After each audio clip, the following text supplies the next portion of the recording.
नमस्कार।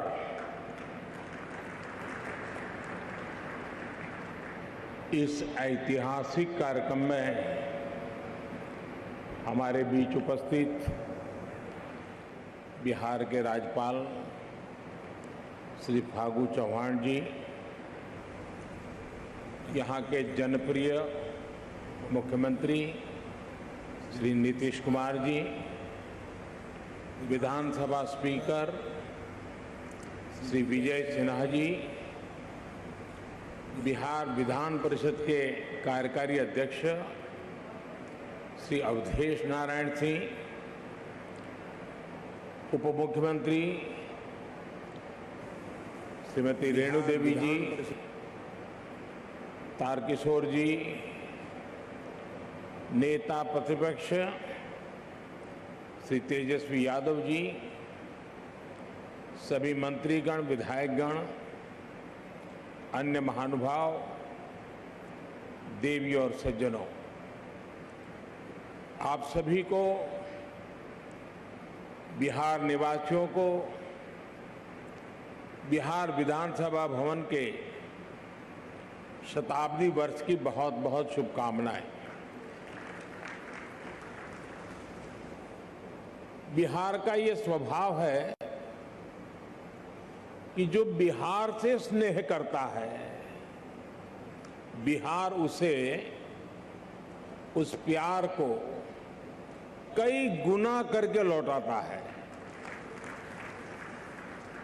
आज मुझे बिहार विधानसभा परिसर में आने वाले देश के पहले प्रधानमंत्री होने का सौभाग्य भी मिला है। मैं इस स्नेह के लिए बिहार के जन जन को हृदय से नमन करता हूं। मुख्यमंत्री जी का, स्पीकर महोदय का भी हृदय से बहुत बहुत आभार व्यक्त करता हूं। साथियों, मुझे कुछ देर पहले शताब्दी स्मृति स्तंभ के लोकार्पण का अवसर भी मिला। ये स्तंभ बिहार के गौरवशाली अतीत का प्रतीक तो बनेगा ही, साथ ही ये बिहार की कोटि कोटि आकांक्षाओं को भी प्रेरणा देगा। अब से कुछ देर पहले बिहार विधानसभा म्यूजियम और विधानसभा गेस्ट हाउस का शिलान्यास भी हुआ है। मैं इन विकास कार्यों के लिए नीतीश कुमार जी और विजय सिन्हा जी को हृदय से बधाई देता हूं। मुझे विधानसभा परिसर के शताब्दी पार्क में कल्पतरु के रोपण का भी सुखद अनुभव मिला है। कल्पतरु के विषय में मान्यता है कि हमारी आशाओं, आकांक्षाओं को पूरा करने वाला ये वृक्ष है। लोकतंत्र में यही भूमिका संसदीय संस्थाओं की होती है। मैं आशा करता हूं कि बिहार विधानसभा अपनी इस भूमिका को इसी निरंतरता के साथ निभाती रहेगी, बिहार और देश के विकास में अपना अमूल्य योगदान देती रहेगी। साथियों, बिहार विधानसभा का अपना एक इतिहास रहा है और यहां विधानसभा भवन में एक से एक बड़े और साहसिक निर्णय लिए गए हैं। आजादी के पहले इसी विधानसभा से गवर्नर सत्येंद्र प्रसन्न सिन्हा जी ने स्वदेशी उद्योगों को प्रोत्साहित करने, स्वदेशी चरखा को अपनाने की अपील की थी। आजादी के बाद इसी विधानसभा में जमींदारी उन्मूलन अधिनियम पास हुआ था।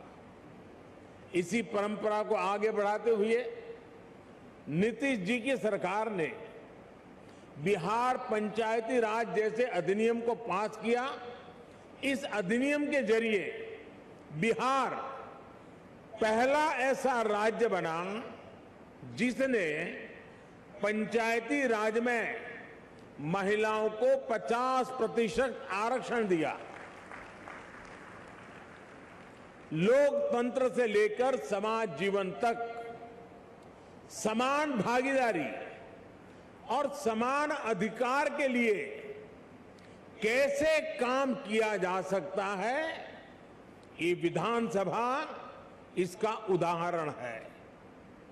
आज जब मैं आपसे इस परिसर में विधानसभा भवन के बारे में बात कर रहा हूं, तो ये भी सोच रहा हूं कि बीते 100 वर्ष में ये भवन, ये परिसर कितने ही महान व्यक्तित्वों की आवाज का साक्षी रहा है। मैं नाम अगर लेने जाऊंगा तो शायद समय कम पड़ जाएगा, लेकिन इस इमारत ने इतिहास के रचयिताओं को भी देखा है और खुद भी इतिहास का निर्माण किया है। कहते हैं वाणी की ऊर्जा कभी भी समाप्त नहीं होती। इस ऐतिहासिक भवन में कही गई बातें, बिहार के उत्थान से जुड़े संकल्प एक ऊर्जा बनकर आज भी उपस्थिति है। आज भी वो वाणी, वो शब्द गूंज रहे हैं। साथियों, बिहार विधानसभा भवन का ये शताब्दी उत्सव एक ऐसे समय में हो रहा है जब देश अपनी आजादी का अमृत महोत्सव मना रहा है। विधानसभा भवन के 100 साल और देश की आजादी के 75 साल, ये केवल समय का संयोग नहीं है, इस संयोग का साझा अतीत भी है और सार्थक संदेश भी है। एक और, बिहार में चंपारण सत्याग्रह जैसे आंदोलन हुए तो वहीं इस धरती ने भारत को लोकतंत्र के संस्कार और आदर्श पर चलने का रास्ता भी दिखाया। दशकों से हम ये बताने की कोशिश होती रही है कि भारत को लोकतंत्र विदेशी हुकूमत और विदेशी सोच के कारण मिला है, और हमारे लोग भी कभी कभी ये बातें बोलते हैं। लेकिन कोई भी व्यक्ति जब ये कहता है तो वो बिहार के इतिहास और बिहार की विरासत पर पर्दा डालने की कोशिश करता है। जब दुनिया के बड़े भूभाग सभ्यता और संस्कृति की ओर अपना पहला कदम बढ़ा रहे थे, तब वैशाली में परिष्कृत लोकतंत्र का संचालन हो रहा था। जब दुनिया के अन्य क्षेत्रों में जनतांत्रिक अधिकारों की समझ विकसित होनी शुरू हुई थी, तब लिच्छवी और वज्जी संघ जैसे गणराज्य अपने शिखर पर थे। साथियों, भारत में लोकतंत्र की अवधारणा उतनी ही प्राचीन है जितना प्राचीन ये राष्ट्र है, जितनी प्राचीन हमारी संस्कृति है।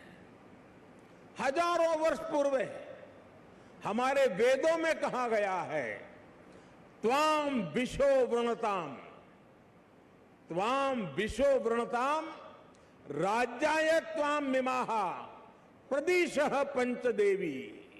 अर्थात राजा को सभी प्रजा मिलकर स्वयं चुने और विद्वानों की समितियां उसका निर्वाचन करें। ये वेद में कहा गया है, हजारों साल पूरे ग्रंथ में कहा गया है।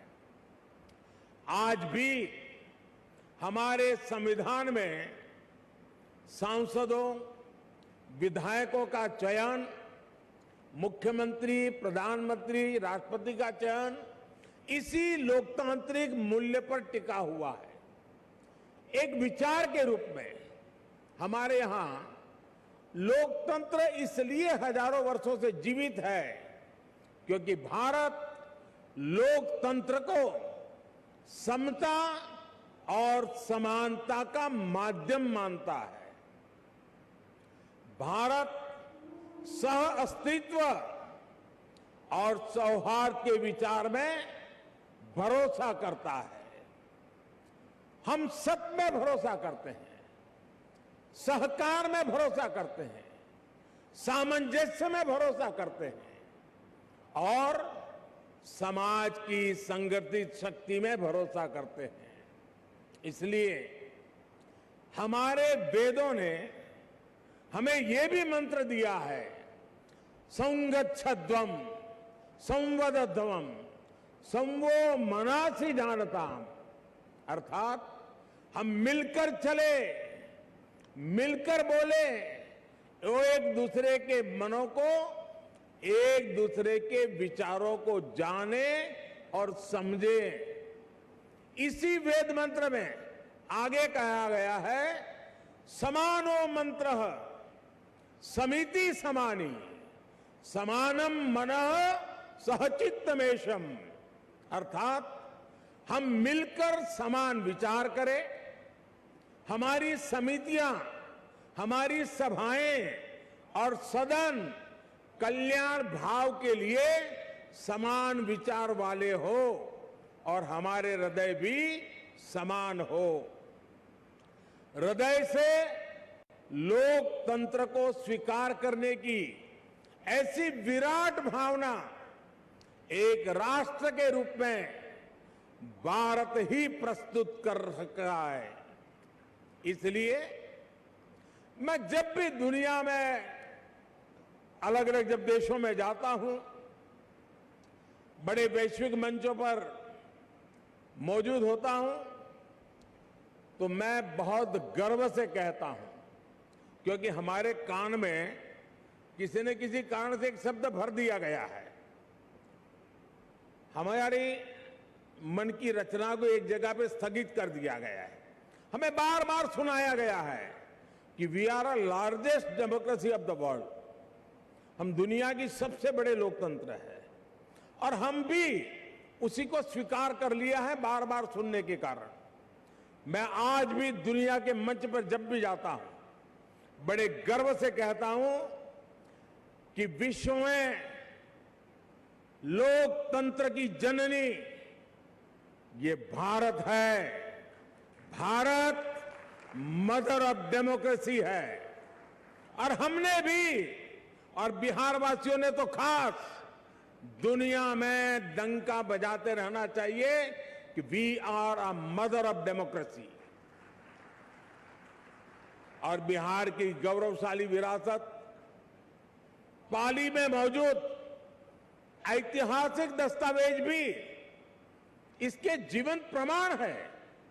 बिहार के इस वैभव को न कोई मिटा सकता है, न कोई छिपा सकता है। इस ऐतिहासिक इमारत ने बिहार की इस लोकतांत्रिक विरासत को 100 वर्ष तक मजबूत किया है। इसलिए मैं समझता हूं कि आज ये इमारत भी हम सभी के नमन की हकदार है। साथियों, इस भवन के इतिहास से बिहार की वो चेतना जुड़ी है जिसने गुलामी के कालखंड में भी अपने जनतांत्रिक मूल्यों को समाप्त नहीं होने दिया। इसके निर्माण के साथ और उसके बाद जो घटनाक्रम जुड़ा हुआ है, वो हमें बार बार याद करना चाहिए। किस तरह श्री कृष्ण सिंह जी ने, श्री बाबू ने अंग्रेजों के सामने शर्त रखी थी कि वो सरकार तभी बनाएंगे जब ब्रिटिश हुकूमत निर्वाचित सरकार के कामकाज में दखल नहीं देगा। कैसे द्वितीय विश्व युद्ध में भारत की सहमति के बिना देश को झोंकने के खिलाफ श्री बाबू जी ने, सरकार ने इस्तीफा दे दिया था। और बिहार का हर व्यक्ति इस बात के लिए गर्व कर सकता है। इस घटनाक्रम ने सदैव इस संदेश का संचार किया कि बिहार लोकतंत्र के खिलाफ कभी कुछ स्वीकार नहीं कर सकता। और भाइयों और बहनों, हम सभी ने देखा है कि कैसे आजादी के बाद भी बिहार अपनी लोकतांत्रिक निष्ठा को लेकर उतना ही अडिग, उतना ही प्रतिबद्ध रहा। बिहार ने आजाद भारत को डॉक्टर राजेंद्र प्रसाद के रूप में पहला राष्ट्रपति दिया। लोकनायक जयप्रकाश, कर्पूरी ठाकुर, बाबू जगजीवन राम, अनेक भी जैसे नेतृत्व इस धरती पर हुए। जब देश में संविधान को कुचलने का प्रयास हुआ तो भी उसके खिलाफ बिहार ने सबसे आगे आकर विरोध का बिगुल फूंका। आपातकाल के उस स्याही दौर में बिहार की धरती ने दिखा दिया कि भारत में लोकतंत्र को दबाने की कोशिशें कभी भी कामयाब नहीं हो सकती।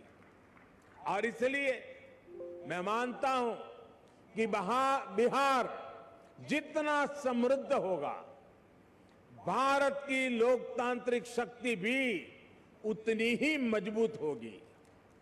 बिहार जितना सशक्त होगा, भारत भी उतना ही सामर्थ्यवान होगा।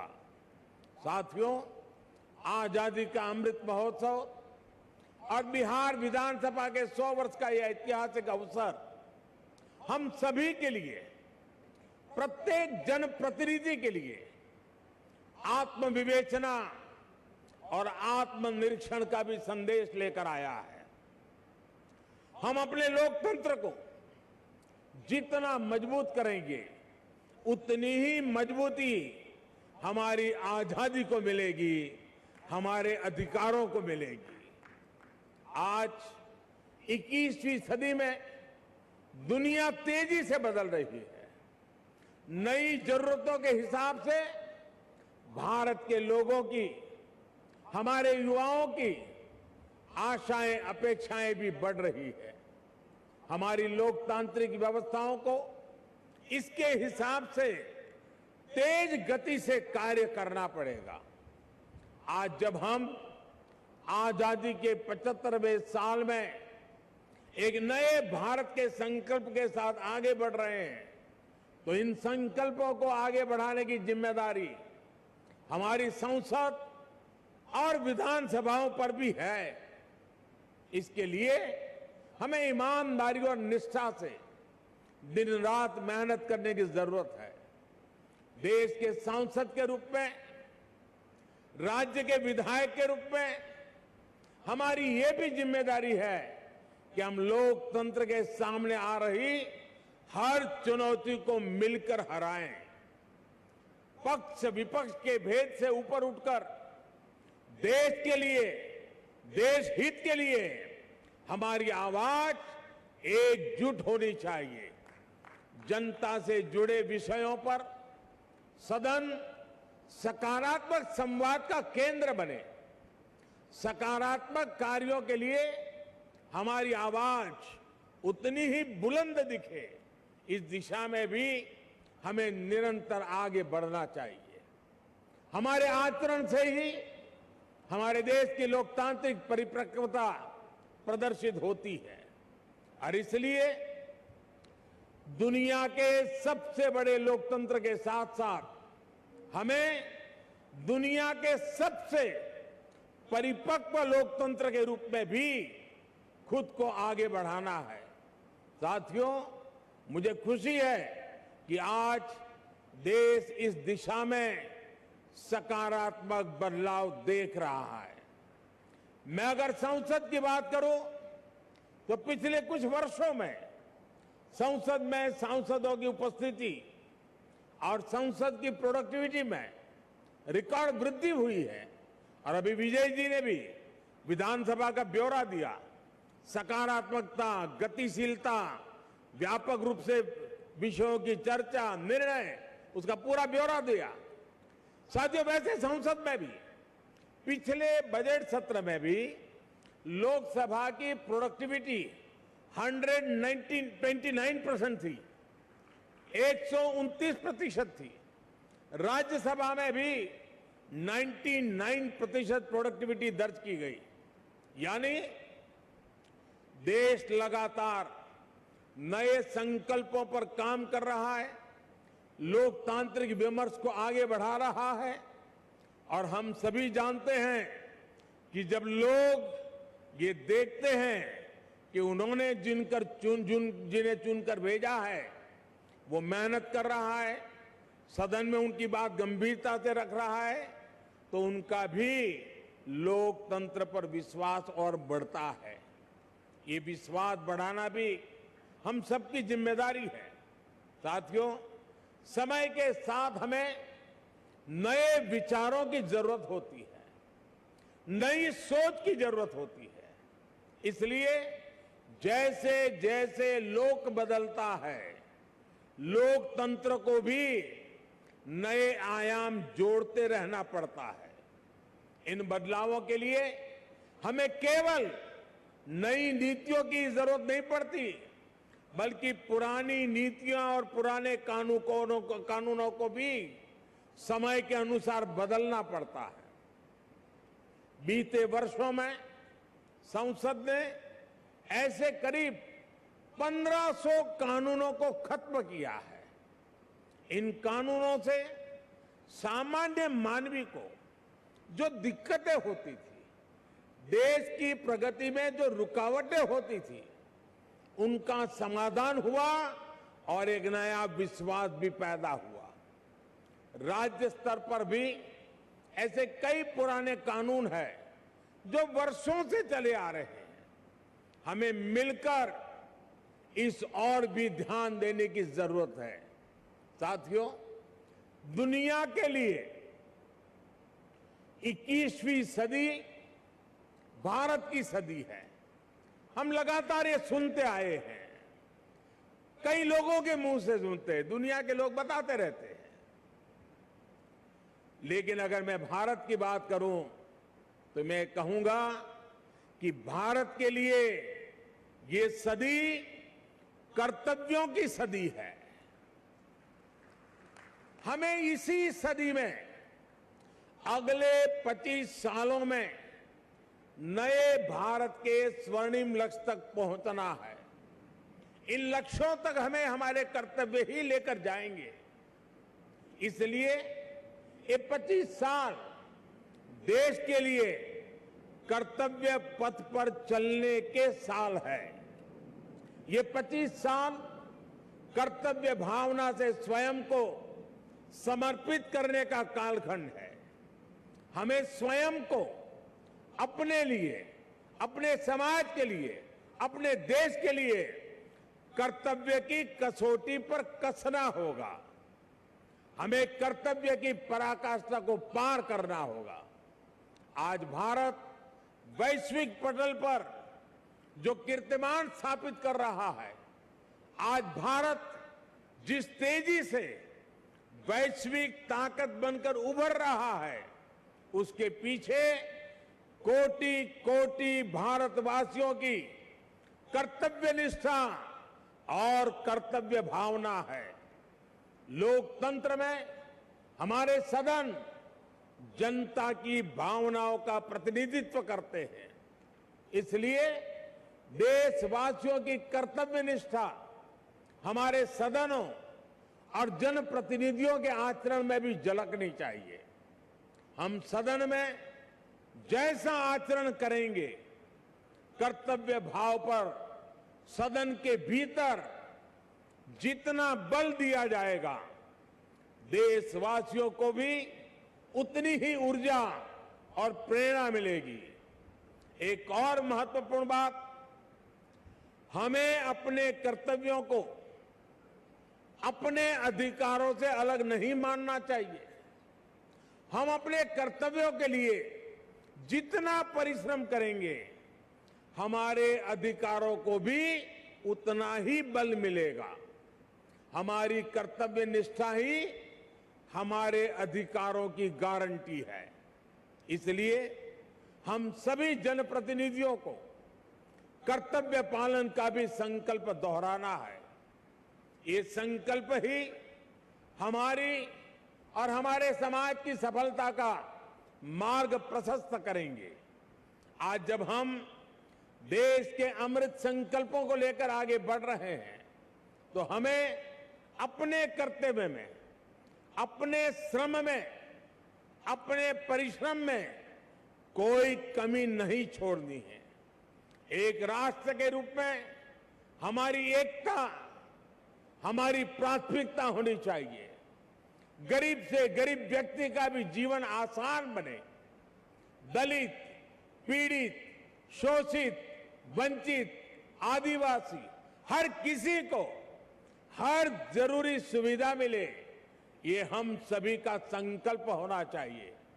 आज सबको घर, सबको पानी, सबको बिजली, सबको इलाज जैसे जिन लक्ष्यों को लेकर देश काम कर रहा है, वो हम सबकी सामूहिक जिम्मेदारी है।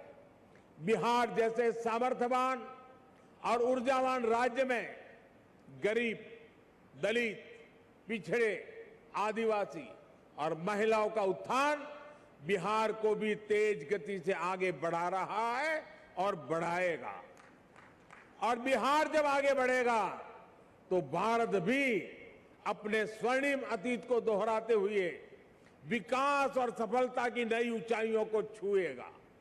इसी कामना के साथ इस महत्वपूर्ण ऐतिहासिक अवसर पर आप सब ने मुझे निमंत्रित किया, इस ऐतिहासिक पल के साक्षी बनने का अवसर दिया। इसके लिए मैं राज्य सरकार का, स्पीकर महोदय का और सभी यहाँ के वरिष्ठ जनों का हृदय से बहुत बहुत आभार व्यक्त करता हूं। अनेक अनेक शुभकामनाओं के साथ इस 100 साल की यात्रा आने वाले 100 साल के लिए नई ऊर्जा का केंद्र बने, इसी एक अपेक्षा के साथ बहुत बहुत धन्यवाद, बहुत बहुत शुभकामनाएं।